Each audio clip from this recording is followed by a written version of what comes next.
नमस्कार, मी प्रसन्न जोशी. आपण बघताय एबीपी माझा. कुणाल कामराकडून ज्या स्टुडिओमध्ये व्हिडिओ बनवण्यात आला होता त्या हॅबिटॅट स्टुडिओची शिंदेच्या शिवसेनेकडून तोडफोड करण्यात आली आहे. या तोडफोडी प्रकरणी शिवसेना प्रवक्ता राहुल कनालला पोलिसांकडून अटक करण्यात आली होती.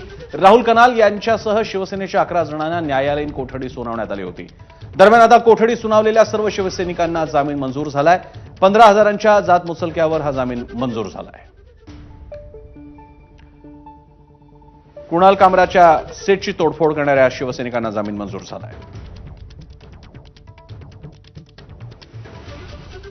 कुणाल कामराचा हा कार्यक्रम स्टँडअप कॉमेडी ज्या हॅबिटॅट इथं झाला होता तिथल्या स्टुडिओची शिंदेच्या शिवसेनेच्या शिवसैनिकांनी तोडफोड केली.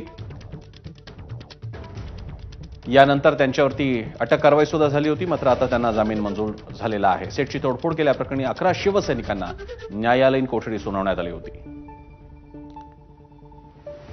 या सगळ्या प्रकरणानंतर आता मोठं राजकारण उभं झालेलं आहे. आज विधिमंडळात सुद्धा दिवसभर हा मुद्दा चर्चेला गेला.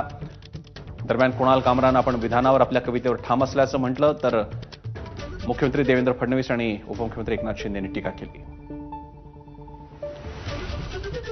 सत्यम सिंग आपले प्रतिनिधी अधिक माहिती देत आहेत. सत्यम, नक्कीच प्रश्न आपण पाहिलं तर उपमुख्यमंत्री एकनाथ शिंदे यांच्याबद्दल आक्षेपार्ह व्हिडिओ बनवून व्हायरल करणारा ते कामरा आहेत विरोधात पोलीस कारवाई करत आहेत. मात्र कामराने ज्या स्टुडिओमध्ये शूट केलं होतं खारच्या त्या स्टुडिओच्या शिवसैनिकांनी आक्रमक होत काल रात्री तोडफोड केली होती. यानंतर खार पोलिसांनी आहेत 11 शिवसैनिकांना अटक केली होती.